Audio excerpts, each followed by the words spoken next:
Cornerman, part of the MMA Today podcast network. I'm John Franklin. I'm joined by editor-in-chief of MMA Today, Tony Fagnano. Tony, how are you? I'm doing good, man. I'm just sitting poolside. Beautiful weather today. Wishing I didn't have to leave San Diego. I think everybody wishes they don't have to leave San Diego. So I've been there a couple times. I loved it. All right, Tony, if they still named UFC events, you could call the UFC Fight Night 133 the road back, with Kat Zingano, Chad Mendes, and Junior Dos Santos all looking to return to championship level. We'll get into the particulars in a second, but which of those three do you think either look the closest to what they once were or has the clearest path to a title fight in their division?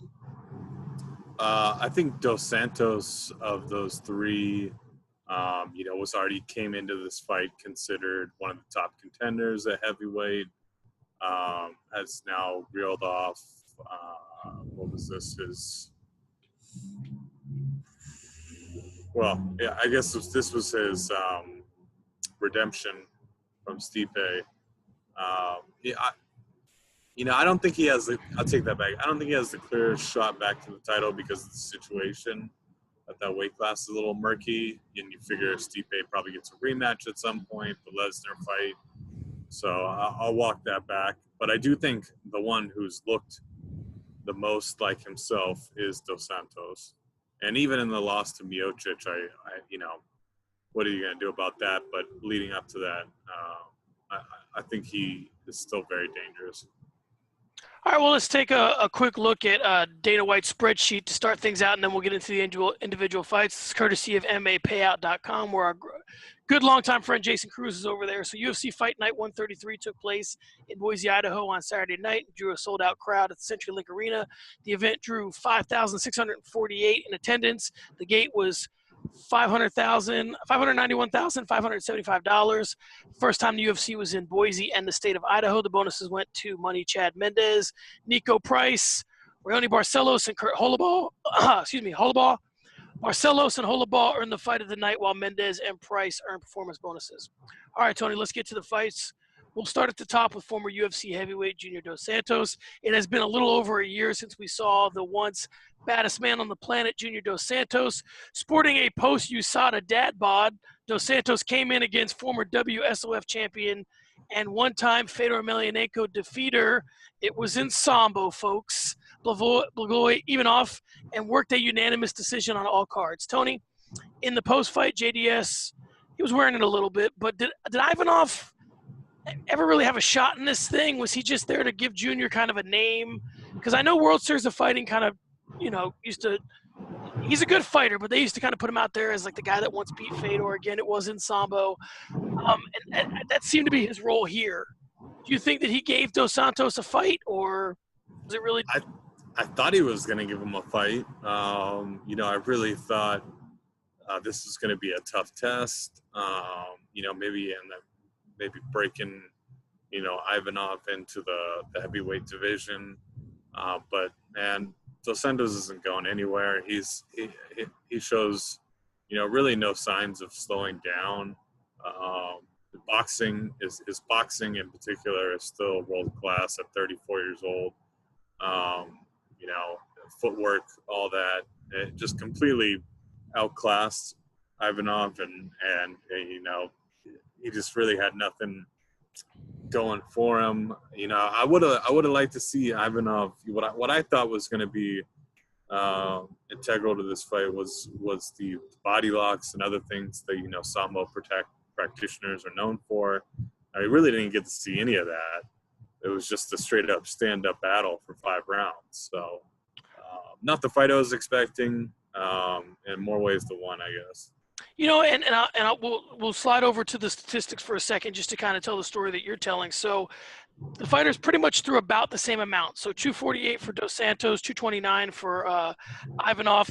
Dos Santos, the much more accurate puncher at 110 to Ivanov's 51. So that's 44% for Junior, 22% for Ivanov. But the interesting stat I thought here was that all of Dos Santos's punches were from distance.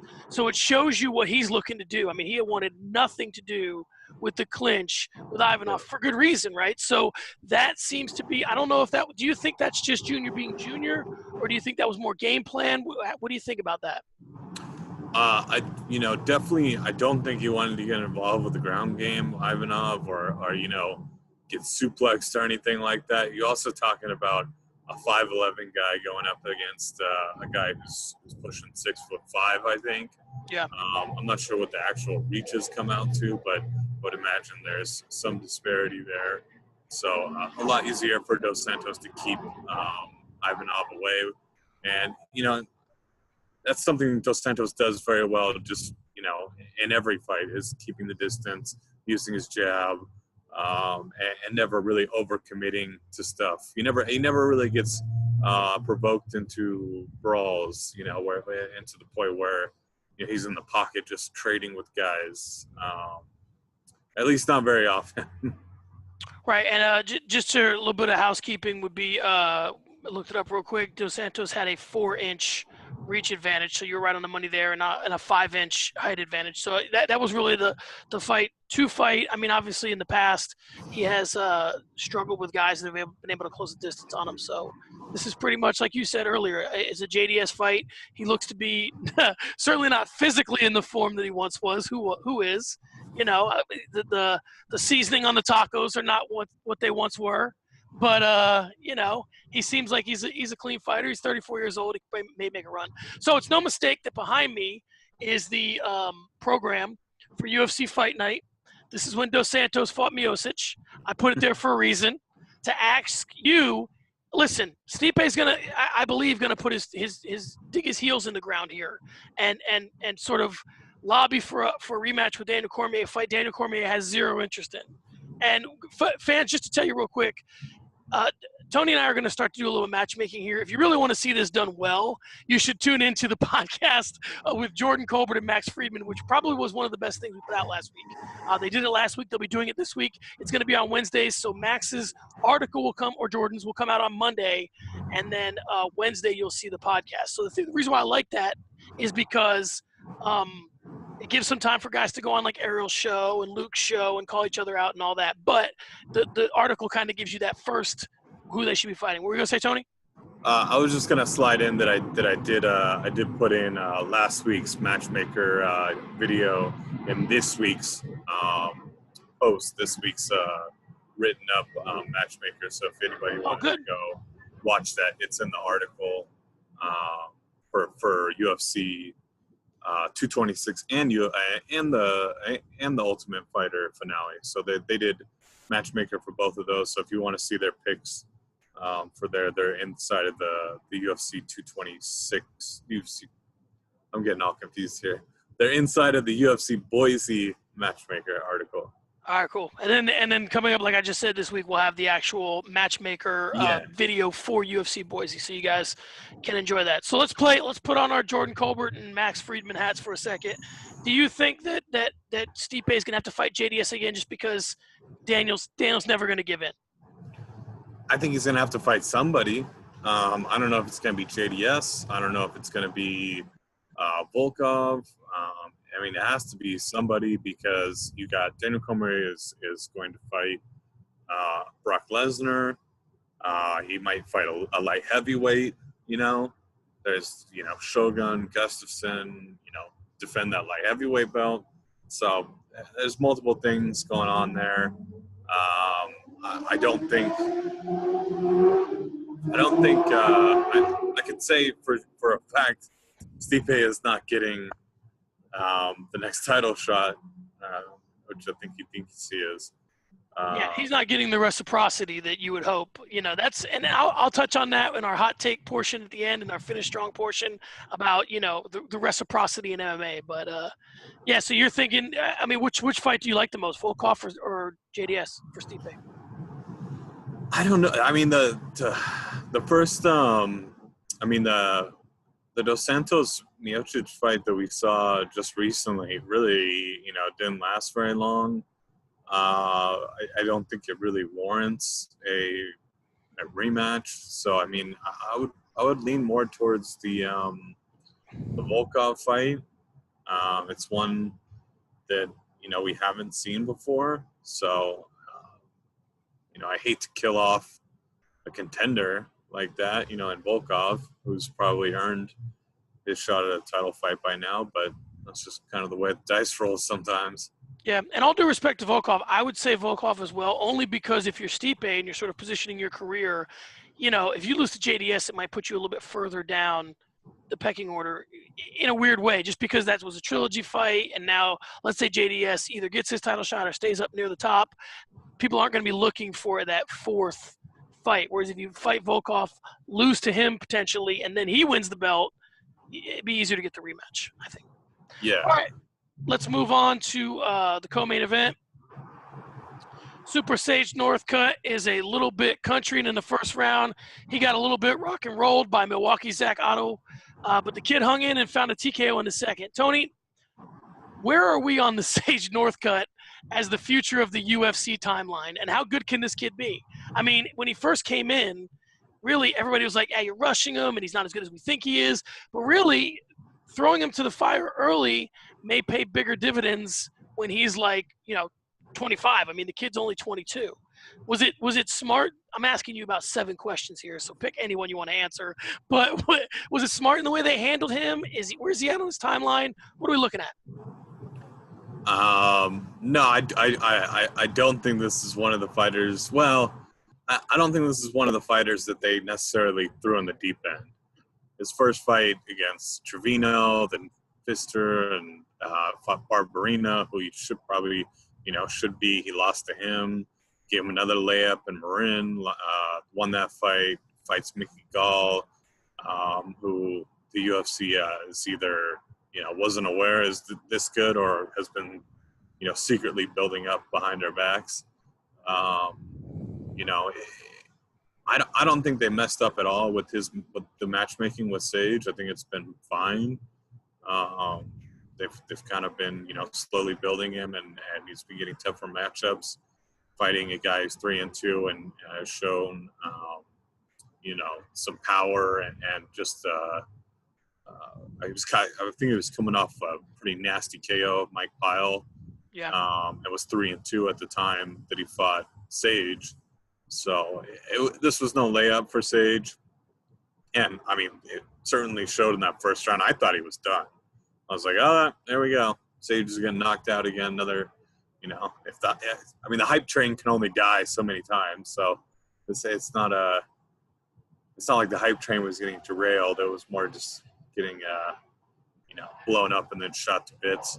Right. But just Sage's credit, completely, turns the whole fight around. Knocks Otto out in the second round, and the story is completely different and really showed some heart, ability to, mental toughness, basically, to endure that knockout at the end of the first and come back in the second round, without feeling the fight was already over, basically. Yeah, listen, this kid either has mental toughness or complete unself-awareness, one or the other. Maybe a little bit of both. Maybe, and sometimes that helps. He gets his balls busted constantly. He stays with the same gimmick. If it's a gimmick, he's over at Alpha Male. I mean, I kind of like some things that I'm seeing, some ancillary things, some things on the periphery, like where he's training, who he's training with, where he, there's some good things. And I don't know if that's behind the scenes Dana White sort of grooving things, and Paige and Sage both spent time at Alpha Male. So maybe that's Dana White's way to keep him away, but keep him close, a couple phone calls with Uriah, see where they're at. So I don't know. I like what I'm seeing out of the kid. He's super young. And as long as he keeps passing those USADA tests, we'll be good. I've never seen a human being that shredded. Errol said the same thing on his show. But genetics, man. You're right. That's true. All right, let's move on. A back-and-forth contest between a couple of journeymen made for a pretty good fight, as Rick Glenn picked up a split decision victory over Dennis Bermudez. Tony, who did you have in this fight? And can you make a case for Bermudez? Obviously, if you had him, you can make a case for him. Did you see a path towards victory for Bermudez? I struggle to find a path to victory for Rick Glenn. I'm not sure how the judges scored this fight for him. I think somebody gave him a 30-27. That had me absolutely I was literally laughing out loud at that point. I don't know anymore. I really don't know what we're watching here. The third round, clear as day, is Dennis Bermudez's round. He gets 2 takedowns, outlands Ray Glenn on the feet. And then you have the second round where he gets 4 takedowns, significant amount of time of control, and is slightly behind in the striking stats. But I don't know, man. Judging in general on this card was awful. And I feel like it's just going to be that way in some of the smaller states. I've honestly never heard of Boise before this event, so. Right. Well, it gets weird because, what's the path? I mean, obviously, the UFC got its legitimacy by getting sanctioned in general, right? So is the UFC the ones who have to lead the judging? They shouldn't have to, but does it benefit their sport too? Do they care really if Rick Glenn versus Dennis Bermudez, who wins? I mean, obviously there's bigger fights that this stuff will affect, but who do you think is – do you think it has to come from within? I know like Ricardo Almeida was judging some. Does it take a guy like that where like a bunch of old fighters just decide? Now it gets tricky there because, of all the relationships that – not to say these judges that we have now don't have relationships with fighters, but it's not as overt as like if Matt Hughes was all of a sudden a judge, and he's doing a Robbie Lawler fight, but I mean, there's ways to avoid those kind of conflicts of interest, right? What do you think the path to fixing this is? Have you seen Matt Hughes recently? No, I was using him as an example. No, he's not judging. I didn't know if that was No. Yeah, he's got some. He's rehabbing from. Yeah, no, he was a horrible example of an ex-fighter. I just said because I saw of all guys for me to pick, I pick a guy that got hit by a fucking train. I saw him at UFC 225, and he's doing amazing, strong guy. I can't believe how he survived that. Right. And he's talking. He's very. He's doing great for a guy that got hit by a train, but he's not going to start. Should not be judging a fight. All right, so Renzo Gracie. There you go. Yeah, but I don't know when they go to places like this because it's like when they go to Japan or something. There is no state commission, right. So the UFC has their own. Brazil, same thing. Yeah. They bring with them. And it's like if you're going to somewhere that's never had the UFC before, like Boise, I don't know why you wouldn't bring in I don't know what they did tonight. I don't know if this was their own commission or if this was the state commission or whatever. I'm going to lean towards this being the Idaho State Commission, and probably they have never dealt with anything but boxing before. Right.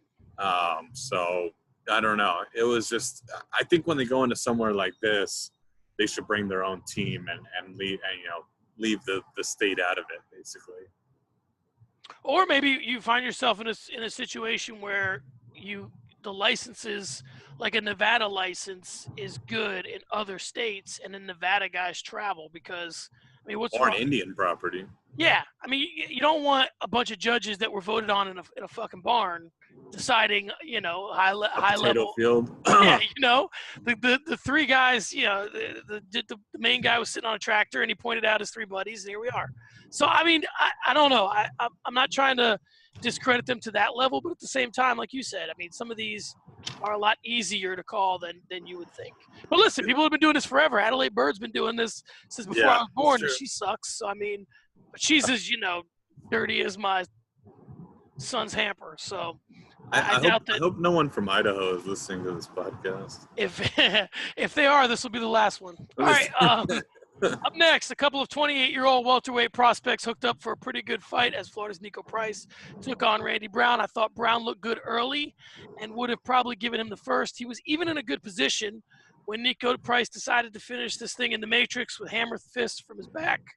Many have said it, so why not me? He used the foot to secure the head. That was a nice touch. Tony, Nico gets the win here, and they all look the same on Tapology. Drinks get bought for him. He gets the chicks. But was he really the better fighter in this one? How much does he have to be concerned? Like, should he just say, I won this and move on? Or should he really say, listen, this kid Randy Brown had some really bright moments in this fight? I think he should acknowledge Randy Brown as a tough guy and a up and coming dude, just like he is. Nico Price, at this point in his career, has put together quite the resume. I think he's 4-1-1. Is that right? Who, Nico?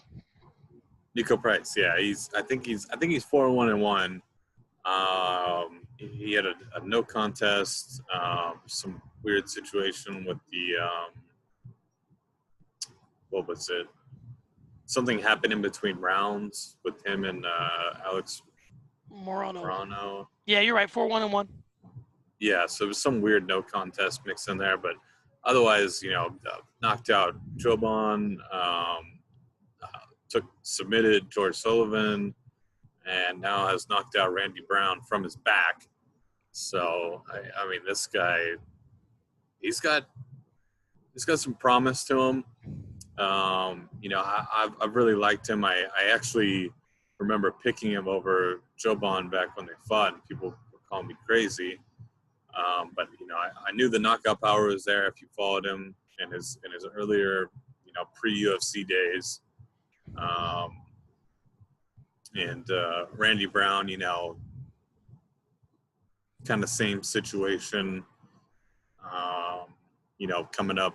I think he's a little bit greener, maybe, even though they're the same age. I would say, I would say Nico Price at this point is probably a little bit more polished. Yeah, and he started the whole run by submitting Brandon Thatch. And listen, Brandon Thatch sort of fell off a cliff on us. We thought once upon a time he was fighting good enough to get a fight with Benson Henderson. So, and then he started to have a skid, and Nico was the latest member of that skid. We haven't seen him since. But at the time, we thought we had something with Brandon Thatch, took him out in the first round. So I don't know. I mean, I don't think this is the last time we ever see these two kids fight. I mean, they are 28, so they're a little bit – it's not like they're fighting at 23 or 24, but I think they both have bright futures. And Nico is another guy also who's not spilling over with self-awareness, and it makes him for a fun fighter. I mean, he's a fun guy to have around. He's an easy guy to market. Some of these guys who are sort of on the fringes of, is this a gimmick? Is he really this crazy? It makes for a fun guy. So I think we'll be seeing a lot more of Nico Price, and hopefully both of these guys adequately assess this fight and look at it like, I hope Randy Brown takes some good things from this and says, listen, I got knocked out in about as crazy a way as you can get knocked out, but I was looking good. So, I'd like to tell him, hey, man, you got to close that hole in your game, but who the hell can knock him out from their back with hammer fists? So, I mean, he was probably in a fairly good position at the time. All right, let's move on. Go ahead. At least in my opinion, I had Price actually winning the first round. Yeah. And then I did think Randy Brown was coming out strong in the second before that happened. But I didn't think it was like, Randy Brown, was clearly like, cruising to a victory. It's not like it was the third round. Right, like it was shot, yeah. Cruising to a victory and some crazy shit happens and the fight is like yanked out from underneath him, which happens to like in every Darren Elkins fight except this one. Right. Which we'll get to. No, you're right. I mean, I said I had it for Nico in the first, but you're right. It wasn't like when Nico got to finish that it was like, oh my God, he was, coming from so far behind. That's correct. All right, let's move on. Chad Mendes was coming back off a suspension for eating the Popeye spinach. Not much happening in this one until he feinted the straight right and threw a left hook to drop Miles Jury like olive oil. Not a lot to assess here, Tony, but can Mendes still hang with the top five? Oh, fuck yeah. So he called out after the fight with him and Brock Lesnar. So if the Lesnar fight doesn't come together, he just wants – if he can't get Lesnar in an open weight situation on a steamboat outside of Mississippi, then I think he's going to stick to the top five in the UFC. So, I mean, is he still there? Is this fight – fuck yeah. But do you think this fight is enough to tell us that? I think this fight is enough to tell us this guy still has hands of fucking stone. Yeah. I think throughout his career, he's shown, I've tweeted this out, and so apologies if you're hearing this again. His only 3 losses: Frankie, Conor McGregor, Jose Aldo. Has beaten everybody else put in front of him. The guy is the real deal. I think this, even, just on reputation alone, he should be ranked top. Just throw him back in the top 5 right away. Miles Jury had his chance. I think this was a good chance for Miles Jury to really prove, he's the real deal. I mean, we've been waiting around for this guy for quite some time. It's hard to even consider him a prospect anymore. And I hate saying this because he trains out here at Alliance, but he's approaching 30. He's got, I think this was his 20th pro fight. Has been fighting since, 2008, had an extensive amateur career as well. So, I mean, if you're going to put it together, it would be about now. And after back-to-back losses to Cerrone and the other Cowboy, Oliveira, bounced back with, I think he took a long break off and then bounced back with 2 wins, albeit over guys, that aren't necessarily top 15 dudes. So this fight was a real reality check and kind of let us know Miles Jury might be a fringe guy or a gatekeeper. I mean, I think that's kind of what his future is. I mean, he's beaten Michael Johnson, beaten Ramsey Nijem, he's beaten Mike Ricci, Diego Sanchez, Takanori Gomi. I mean, he's got some names on his hit list, but when it comes to the guys that you would, like you said, if you're going to make that next step, he comes up short against Iaquinta. It was a split decision. Comes up short against Cerrone. Comes up short against Dubronx, and now Chad Mendes. And if he was ever going to get Mendes, this was the time. Like, this was the time when he could be had after the layoff and, maybe not as sharp. And I don't think that he expected to get cracked like that. Wait, did I have the wrong Charles Oliveira? Was it Dubronx? Alex. Yeah, Alex is the Brazilian Cowboy. Dubronx submitted. He, choked him out like that. That's what happened? Yeah. Mm-hmm. That was the really quick submission? That was the one. Okay. But God bless you for owning it. So, wrong weight class. I think the other one is much bigger. Yes, he is. So but you're right. I mean, he is when it's time to go to that next level, he just hasn't hit it. I mean, he's failed everything. Yeah, it's just, if it was going to happen, it would have happened by now, kind of thing. We've talked about before, like, each tier has a gatekeeper, right? There's a top 15 gatekeeper, or a top 10 gatekeeper. He's probably going to be a top 10 gatekeeper. He'll be the guy if you're good enough to crack into that echelon, but he may never get there himself. He'll be watching the gate. And I thought this was good matchmaking. I thought the whole card was good matchmaking by the UFC. I know Nolan tweeted something out about the odds, and those are always subjective because they can get moved by the public and whatnot. But really, I mean, if you look up and down the card, you couldn't name one mismatch. It was very hard to pick fights. If you're one of those guys who picks every fight on the card, it was very hard to do this week at UFC Boise. And, I mean, this fight was no exception. You had, a guy who's been fighting, coming off back-to-back wins in 2017 and young, promising, going against, a guy who's been away for a long time, actually, in Chad Mendes. And it gets, it's a chance for Jury to either prove himself or for Mendes to make the statement that, hey, I'm still around, I'm still here, and I'm, still a top 5 guy, which he did. All right, the final fight on the main card was Alpha Cat Zingano. Has a very impressive resume, as you are ever going to see in women's MMA. However, that was at her best. At her worst, she has dropped her last 3 coming into this fight. She got a unanimous decision victory over Marion Renault, 30-27, 30-27, 30-26. Tony, the telecast said that Alpha Cat hasn't fought more than once in a calendar year since 2010. So I'll ask very simply, does she have a run left in her? Oh man, I mean, it's so fickle at this weight class. She could get up there. I mean, sure she could, with Nunes and Cyborg thing and the wings. It's kind of like the light heavyweight situation right now. When you have a super fight kind of looming over a division, you really don't know how it's going to play. You figure Cat has to fight somebody else before a title shot, right? Right. And so you just don't know who that's going to be. I think she has the capability of what she did, doing what she did at UFC Boise to anybody at 135, which is just completely dominating them in the grappling department. So, yeah, I mean, it really depends on the matchmaking, how long the Cyborg Nunes super fight takes to shake out. I mean, you gotta kind of think that hopefully for Alpha Cat that you would have to groove a situation for her to get a title shot, which is bad. I mean, you want the title shot because she has some history with Amanda Nunes in defeating her and knocking her out, for that matter. Yeah, there's a storyline there. Right. So, but you'd have to. So she's ranked number 6 right now, right? So above her is Jermaine Durandamy, Raquel Pennington, Juliana Pena, Ketlin Vieira, and Holly Holm. She has losses to Vieira, and I'm pretty certain she lost to Pena. Well, to be fair, the Vieira fight was very close. But also, if we're talking about Vieira, that's probably the one who, I mean, at least in a perfect world, should be getting the next title shot. But, right. That's probably not going to happen. So, I mean, maybe with a close fight, what you do is you just line up Vieira and Zingano in a rematch. Yeah. Let the super fight play itself out.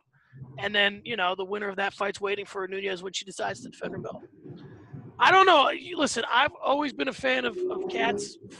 I thought that she was super impressive against Misha coming back, super impressive against Nunes, as well against Pennington. And the Ronda thing I thought was just like a tactical error, right? But then you never get a chance to clean it up. You come rushing in, you get 14 seconds later, it's a wrap. So I don't know. The thing that worries me about Zingano the most, man, is that every time I see her, it's just the flood of emotions. And I'm like, how can you maintain that? Most champions seem to be a little more even-keeled. They'll have their big moment in the cage where they get a little crazy, but she is just like, first time she ever had, I think she was the one that the first time she ever fought in the UFC, she was crying coming to the cage. And I mean, I don't want to lay that on her.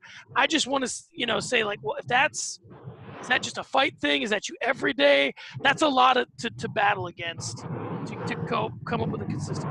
That's what scares me, is this lack of activity. There's just a lot of red flags, is I guess my point with her. Yeah, definitely. At least, in 2018, starting to find a groove, second fight this year. So maybe she'll put it together. I don't know.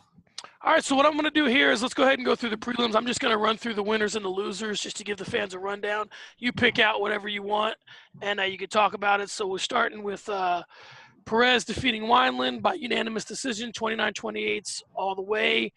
Volkanovski defeated Darren Elkins by unanimous decision, 30-27, 29-28. The immovable objects, they finally met.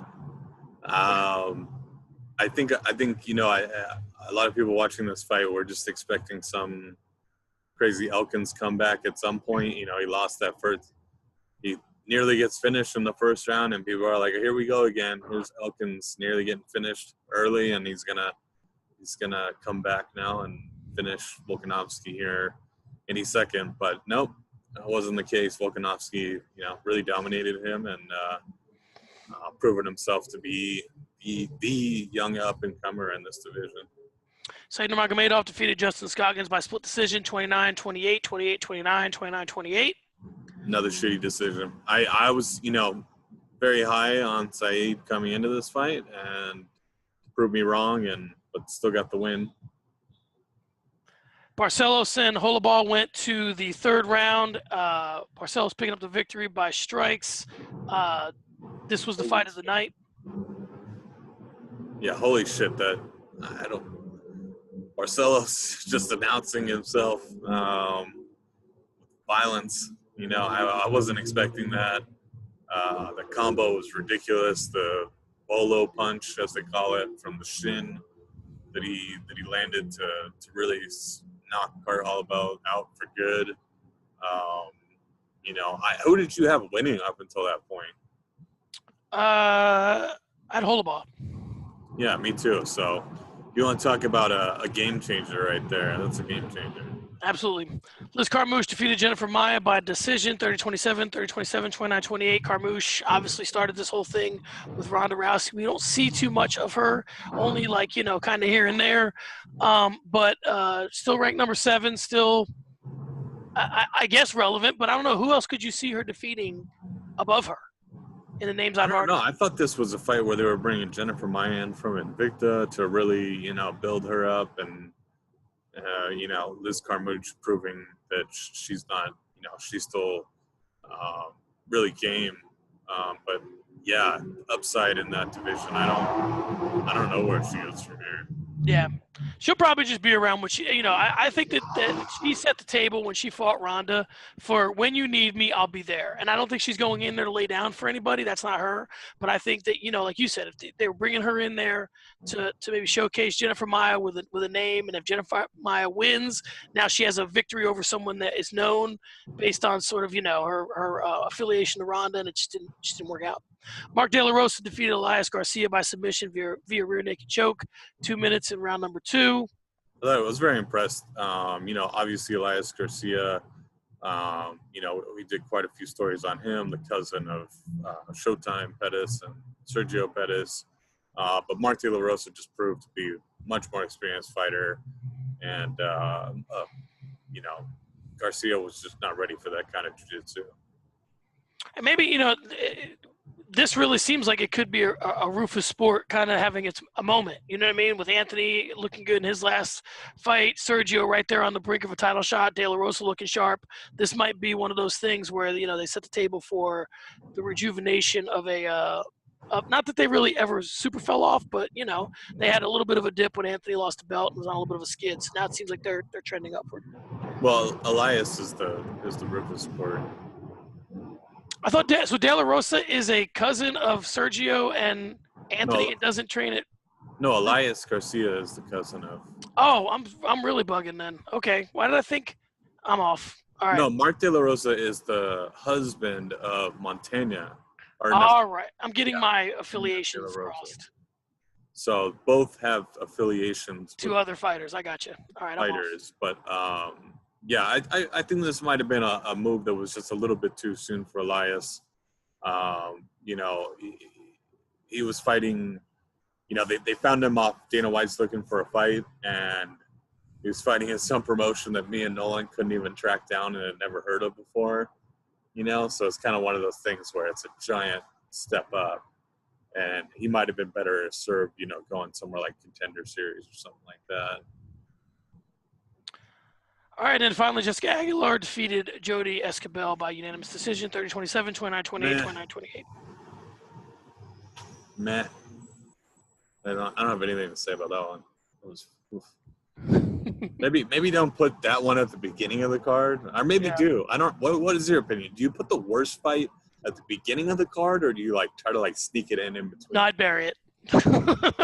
I'd for sure bury it. I would say the position, the burying position is if you're using a fight to pull people into the next thing, right? So if you're using Fight Pass to lead to FS1 to lead to the card, you have to have a good fight. So I would have probably swapped the De La Rosa Garcia fight with the Aguilar Escobar fight. Stick it in between Carmouche and maybe. That's what I would have done. All right, let's go to stock up, stock down. Was a statement that flies in the face of everything that I said earlier. I'm going to go ahead and take some Kat Zingano stock. I'm going to go ahead and think that maybe, I do like how she looked. She looked very much Kat Zingano-like, but I just need more activity from her. And we talked about this earlier, too. If I'm selling stock, all my Miles Jury stock is getting unloaded. As soon as the market opens, I am unloading all Miles Jury stock. So who did you like more after this card, and who do you like less? I mean, if we're buying stock, I'm putting my whole life savings and selling my mortgage on Chad Mendes. Oh, wow. Yeah, Chad Mendes, I think, is going to fuck some shit up in the featherweight division. I would even like to see a rematch for someone like Frankie. I want to see him get that magic back, that money magic. And if we're selling stock, I gotta say, Nurmagomedov was very, very disappointing. I I don't know. Even though he got the win, it was just really underwhelming. Not what I was expecting, and maybe I don't know. Where do you rank him out of the 16 Nurmagomedovs? I have him like a strong 11. Buffalo. 11. You know, there's really 16, right? No, I didn't know researched. there was 16. There's 16 of them. I swear No. to God, not making that up. He's 11 with the red triangle next to him. They're not all related. They're clearly not all related, but there's 16 guys with the name Nurmagomedov that have fought professionally. Do you think that once Khabib started getting so successful, there was a long line over at the birth certificate place to change your name to Nurmagomedov? I think it's just a very common Dagestan / Muslim name. All right, let's go to finish strong, or as Tony likes to call it, hot take time. Before we get to hot take time, let me ask you one question. Chad Mendes, based on what you just said, Chad Mendes, and this might kind of springboard us into hot takes. Chad Mendes, as you said, has only lost 2 guys I believe will be in the Hall of Fame. Okay, so Conor McGregor, Frankie Edgar, and Jose Aldo. Do you think Chad Mendes will be in the Hall of Fame? No, not unless he has a very successful second half of his career. I mean, we are talking about a guy who, had a long layoff. How long was it? 3 years? 2 or 3 years? 3 years? I know for 2 years for sure, as far as like that was the suspension. So let's see how long it was cage-wise. So he fought Frankie Edgar December 11th of 2015, and he fought, obviously, July 14th of 2018. So a little less than, 2 years. And his skill set is one that does age very well. The wrestling in his pocket, power hasn't gone anywhere. The birth certificate does say 1985, Tony. He's 33. He's 33, yeah, sure. Yeah. But, a young 33. Yeah. Probably one that hasn't, a guy, with so few losses obviously hasn't taken, a shit ton of damage at this point. All right, so give me a hot take, or give me something that you're leaving this fight with, something that is, or this card. When you look back on UFC Boise, and you're talking to your grandchildren about UFC Boise, what do you think is going to be the thing that you tell them? I'm gonna tell them I saw Nico Price hammer fist a guy from the bottom, from off his back against the cage, and I've never seen anything like that before or after. Because I don't think we're going to see that again. I don't think so either. I think there's guys that could do it, but it's a little bit of luck and it's a little bit of skill. I don't think that's really a hot take. That was just more of a – if I had a hot take – yeah, give me something. I would say Sage Northcutt, future title contender. All right. So you're already putting Sage in there. I'm just going to throw it out. He's got a long time. He's got a long career ahead of him. It's hard to imagine, but the guy's still. I think just last year he was finally able to drink alcohol for the first time. So right, we're talking about a kid and just now getting into a real training camp. No disrespect to his father or anything, but he's actually training at a real camp in Team Alpha Male. And can put a lot of things together here.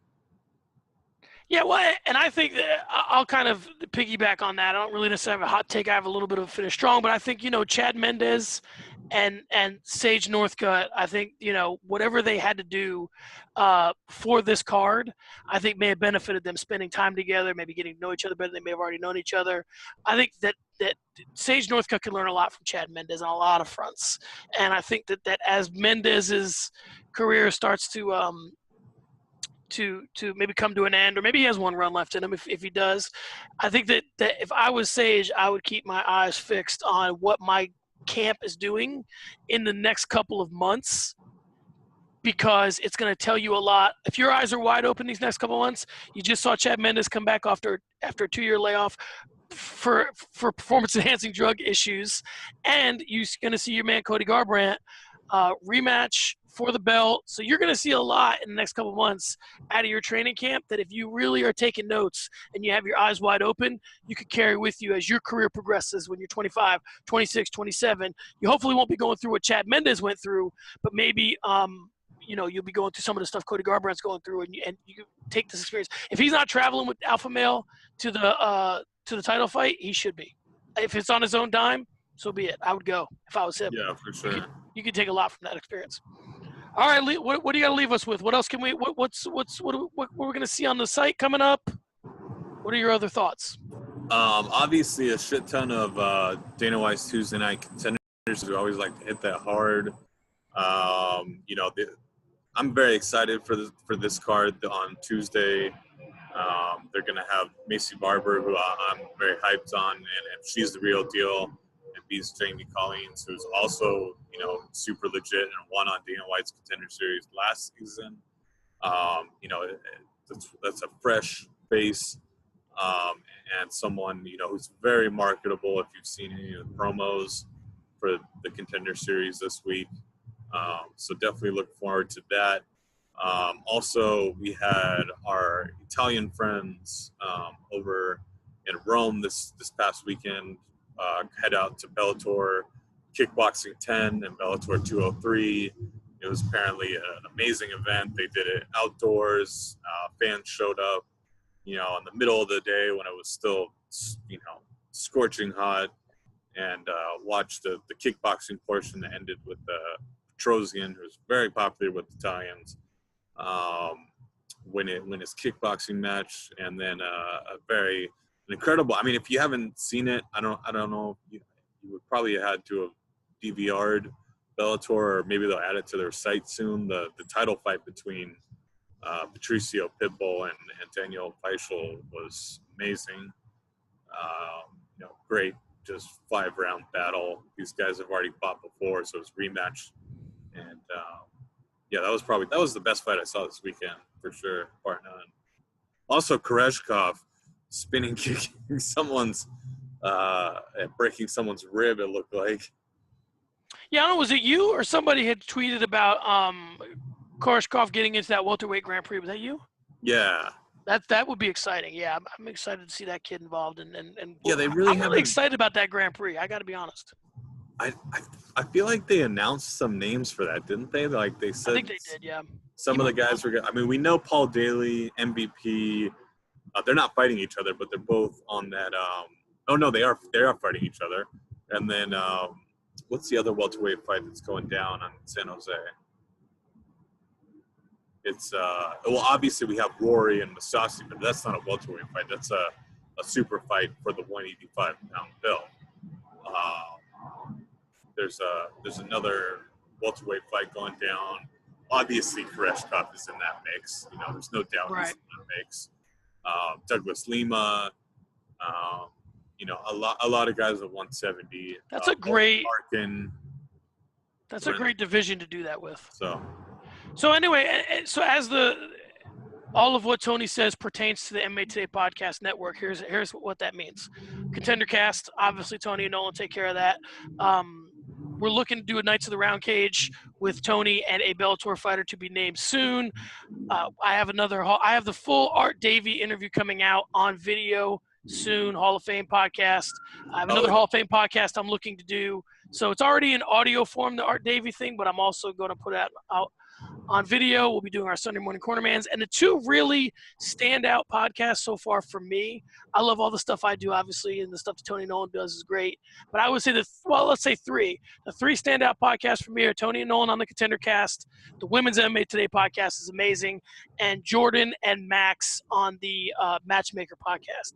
Those three are 1,000% required listening if you call yourself a MMA fan, you son of a bitch. So listen to them and listen to them all. But those three have really, for me, just sort of been like, all right, these are three that I hadn't heard prior from anybody, and really just kind of went out and were super legit. For sure. All right, well, there you have it. So another Sunday morning Cornerman is in the books. UFC Boise is in the books. The next one we'll probably do will be for the fight coming up, which is Shogun versus Anthony Smith next weekend. And then I may start, just to give you guys a little bit of a preview of something I'm thinking about doing, I may start a podcast called the Big Fight Podcast, where all we talk about are championship fights. So look for that soon. And the reason why I bring that up is because obviously TJ Dillashaw and Cody Garbrandt are fighting soon. All right, guys, there you have it. Please tune into the MMA Today Podcast Network. Please read everything on our site. It's amazing. And we'll see you next time. Peace.